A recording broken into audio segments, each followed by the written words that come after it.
Hey guys, what's up? My name is Tommy Casabona from the Always Be Booked Cruise podcast. I wanted to jump on YouTube real quick. I don't do it too often, but I've been getting this question over and over again. Emails, people asking me. I do have a group cruise coming up and it's on Carnival, so it's kind of appropriate. And it might seem like a crazy question to a lot of people, but hey, listen, we're not here to judge people. Everybody walks this earth practicing different lifestyles. And the question that I'm talking about is in regards to the drink package and how do you get by on a Carnival cruise when they cap you at 15 drinks. Now, I know there's going to be a lot of people out there saying you cannot get by without 15 drinks. That is too much for you. I mean, that's not enough for you. How dare you? What kind of alcoholic are you? Well, I'm the type of alcoholic that occasionally likes more than 15 drinks. That's what kind I am. I'm just kidding. I don't consider myself even close to an alcoholic. When I am on vacation, I do like to get after it. There's certain people that literally walk around, don't drink more than once or twice a month, but when they get on a cruise ship, they like to have a good time, and that involves drinking. You know what I mean? That involves drinking heavily, and I know kudos to Carnival, who say they're doing this for the I would say the overserving issue. And if that's the case and it's not a budgetary thing or a money thing, then good for them. Because, yeah, you are hearing a lot more on cruise ships about incidents and accidents and people falling off of cruise ships and whether it's fights. You know, how many of you have been on cruises? A lot of cruises have seen some incidents that, boy, if there was a video camera laying around, and it obviously is a security camera, but, you've seen calmer stuff happen on videos on YouTube, and you're just sitting here on the cruise ship and something breaks out, and a lot of times it doesn't make the light of day. A lot of times it does. So I do give them credit for, I guess, trying to do something about the overserving issue sometimes. However, there's people out there like myself. I'm in the bar, restaurant, nightlife industry, and so are my friends, and we're conditioned to kind of get after it a little bit. And from your emails, I'm noticing that a lot of you are too. So I don't think this is like an everyday thing. I don't think this is an all the time thing. I don't think people need to be drinking 20, 25 drinks for 7 days straight. But let's just say, you know what? Maybe you had 5 drinks one day, you had 3 drinks the next day, and then maybe on that 4th day, you kind of want to get into it a little bit, and you had some drinks during the day. Maybe you banged down 3 for mimosas for breakfast or whatever, and now you're down to, 12, and then you had a few during the day, and now you want to have a night of drinking, but you're only limited to, let's say, 7 or 8 drinks left. How do you get around that? Well, we'll get into that right now. So for me, there's a few ways, and most of them have come by trial and error. The first one I do not recommend. The first one you should not do, but let's be honest, we're all adults here, and there is the possibility, if you are creative, and I'm not going to condone this. I'm not going to give you any hints on it. I'm not going to tell you how to do it. But, certain people do sneak booze onto the ship. And I am here to tell you that when I first started cruising, I would do this every once in a while. And it was pretty easy. We had a connection at the port, and the particular port allowed us, one person who was amongst the powers that be within the port, let us put it in our carry-on. And they told us these guys are good. They gave us a faster to the phone or whatever, I guess, loyalty program allowances that you would get for being able to get past get through the boarding process quicker. And they would just let us on. And then I could tell you this, once we got on the ship, we can let the bottles fly. Like there was no issues with our cabin steward noticing the bottles and then bringing it to the attention of the powers that be on the cruise ship. None of that happened. It was like Vegas. They were there to clean the room, see nothing, say nothing. What happens here stays here. So that's one way. If you want to do that, I don't agree with that practice. I don't think you should, but we're here to be real, and we're all adults, and that is one way some people do it. Okay, how do you get it on there? We're not going to talk about that here. You're going to go check that out if you want, or you could do some research and find out. Let's get into the semi-legitimate ways that you can get around the 15 drink thing.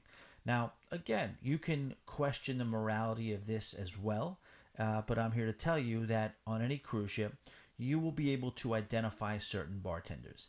And these bartenders have the hustler's mentality. Now, I would say it's maybe 1 out of every 5 or 6. So they're not running around rampant. It's not like you can go up to anybody. You have to choose carefully. Usually it's the friendliest one, the ones with the most charismatic personalities, because these are the people who you kind of see as hustlers. They want to make money. They want you to have a good time. They know if you get what you want, they're going to make more money. Now, you're going to get the curmudgeons out there, okay? So you're going to get the people out there who, they don't care. It's almost like the casino, right? Everybody knows that most dealers, the more money you make, the more money they make via the tips. But then there's some out there who are completely just over it. They don't want to be there to the point where the small amount of percentage of tip that you're going to give, how much that actually finds its way to their pocket, they would trade that in for watching you lose money. You know what I mean? Sometimes that carries over to the bar too, and you'll see people who, most of the people are just straight up. They take the glass, they use the jigger, they pour the proper amount of alcohol into the cup, the glass, and they'll do it with a smile and they'll be friendly about it. They're really not really, let's call them compromisable. You know what I mean? Then you have some who are the complete and total downers who literally will scowl, or they're over it, they're finished, they probably know they're on their last contract, they don't want to be a part of it, and they're just not going to move no matter what. The third part, the part we're looking for, is that twinkle in the eye, that extra smile, the one that knows your name, the one that knows your drink, the one that kind of really understands there's an non-verbal agreement between the two of you. What you do is you take out money and hand it to them is what you do.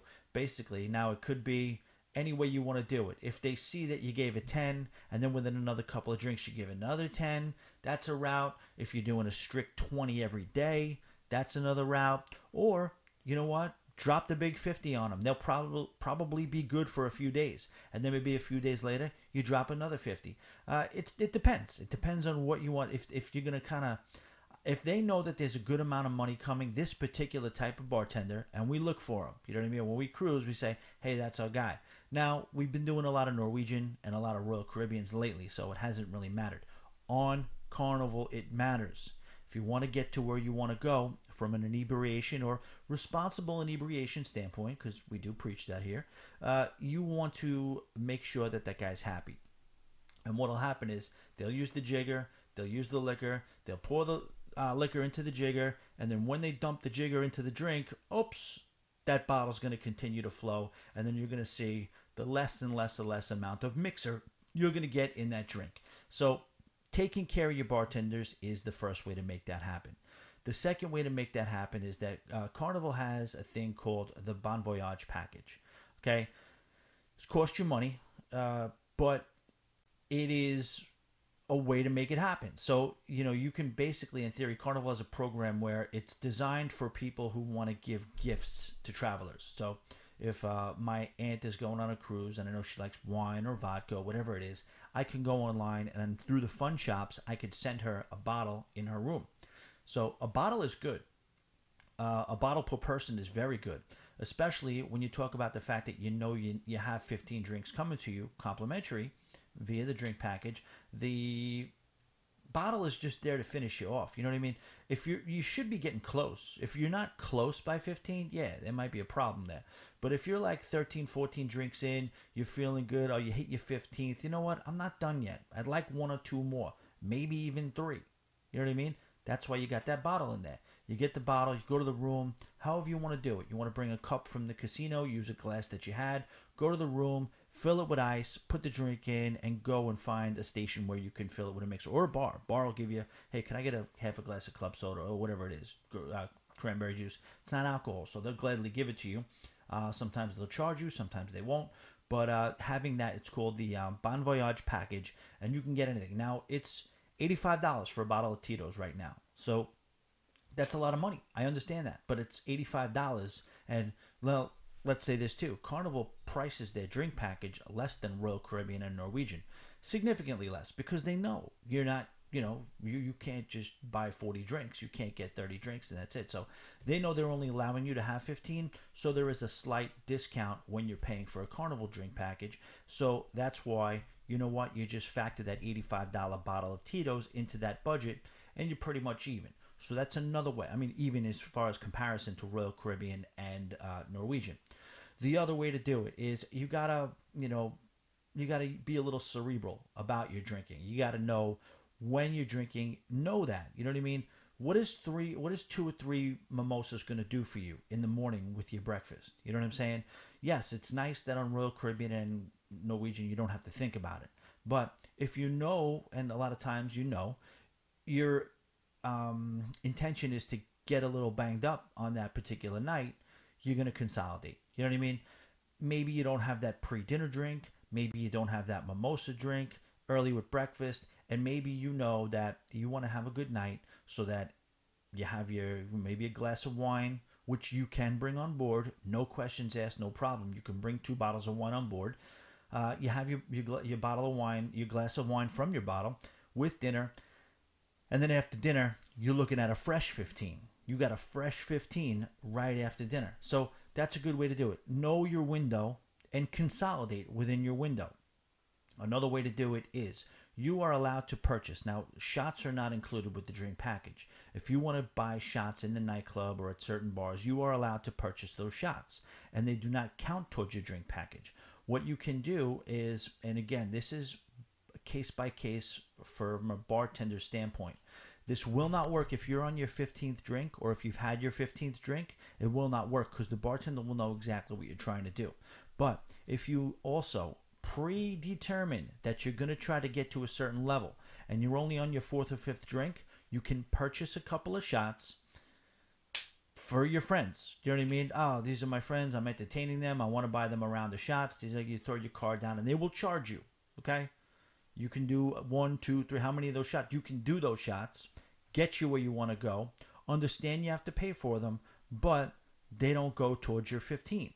So that's another way. You can buy a couple of shots. Now, you got to be within a good amount of drinks under your limit, okay? Because if you try to do that at 14 or 15, any bartender is going to understand what you're trying to do, and you just can't do it. They'll sniff that out, no problem. And that's pretty much it, guys. I think if you use those, I guess, little, what do you want to call them, hacks to being able to make sure you get enough drinks, because this is coming up a lot. People are asking me on our group cruise, I really want to book the group cruise, but how do we get around it? How do we make sure that this can happen? I want to make sure I can, get to where I want to go on certain occasions, on certain nights, because I do like to drink. So hopefully, Tommy, you could have an answer for me for that. And that's what I got. I think if you work out, or if you actually apply any of those things, you're not going to have a problem. And it's not going to ever cause me the 15. I like to drink, guys. You know I like to drink. You know I have my fair share. But I would not let the 15 drink maximum limit affect whether or not you cruise on Carnival Cruise Lines. Thanks for watching, guys. Check out the Always Be Booked Cruise podcast anywhere you like to listen to podcasts. And if you like this video and found it helpful, please give it a like, thumbs up, subscribe, hit the bell, whatever else you're supposed to do. Thank you, guys. We'll talk to you soon.